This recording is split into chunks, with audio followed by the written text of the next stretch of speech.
Okay, boom, we're hot. We're hot, Arthur. Oh, This is it, Friday night show. Yeah, well, yes, we are hot. Okay, well, but before you start into that, Okay. I gotta apologize to the people out there. I had some music that I had arranged so we would have an opening thing while the CG was going on.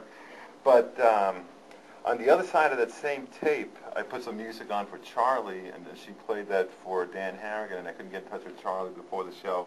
So just make believe that he heard John Prine singing, "You flag decals won't get you into heaven anymore." I wanted to open with that today. And in case you don't know John Prine's song, "Your flag decals won't get you into heaven anymore," it's tough luck. Maybe next time. Yeah, maybe you'll get it next week. John Prine, I'm a big fan of John Prine. I don't know him Especially personally. that song these days, that song just very appropriate. Yeah. Yep.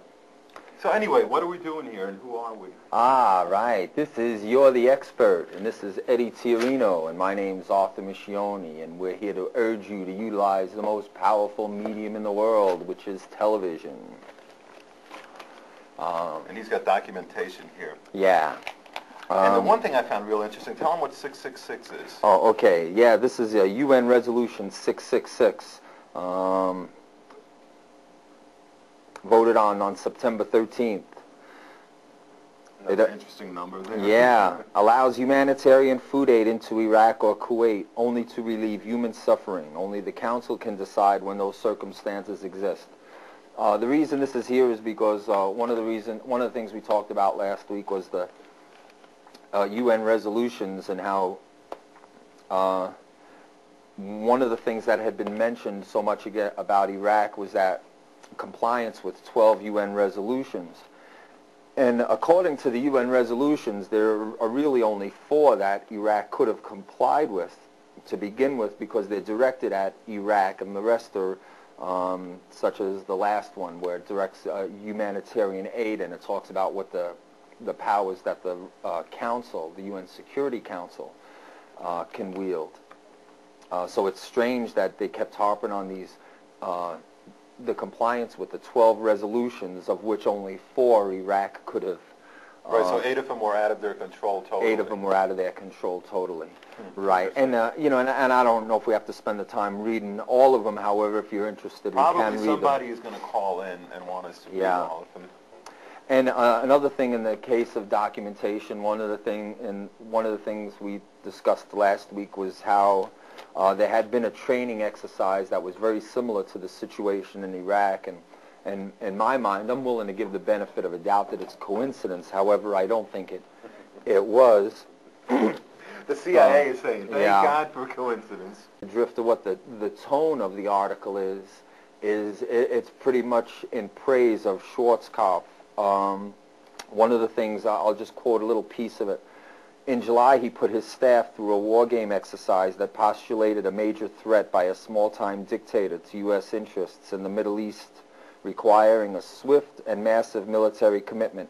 The exercise ended 4 days before Saddam, on August 2nd, invaded oil-rich Kuwait, a U.S. ally.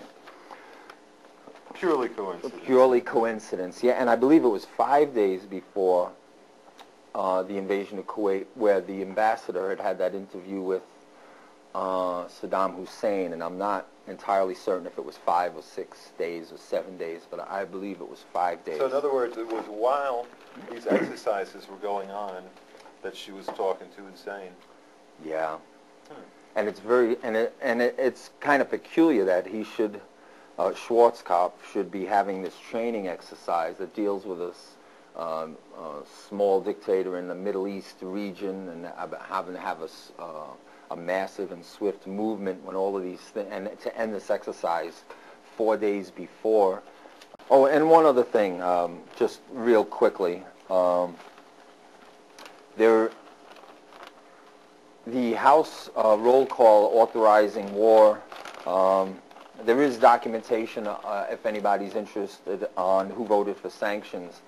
Lists how each senator voted and each representative voted, whether they voted for, how their vote was for war and how their vote was for sanctions. The reason I mention it is that regardless of which side of the issue you're on. It's real important to know how these people voted, because a lot of these people are going to run again, and next year you may want to, the people who are up for re-election, you may want to adjust your vote accordingly.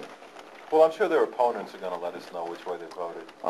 Especially if it was I hope Democrats so. that voted against the war, I'm sure the Republicans are going to let us know. Especially Yeah. Newt Gingrich. He's going to Yeah, there you go.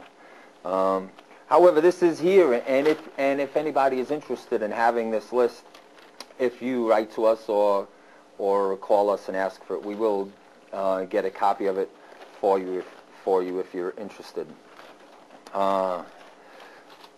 I babbled enough. You babbled enough. And hello, you're the expert. Yeah, I just wanted to know, have you ever heard this joke called Frickin' Balls had a race up and down that hairy place? Balls stopped to raise a toe, but Frick went up the hairy hole?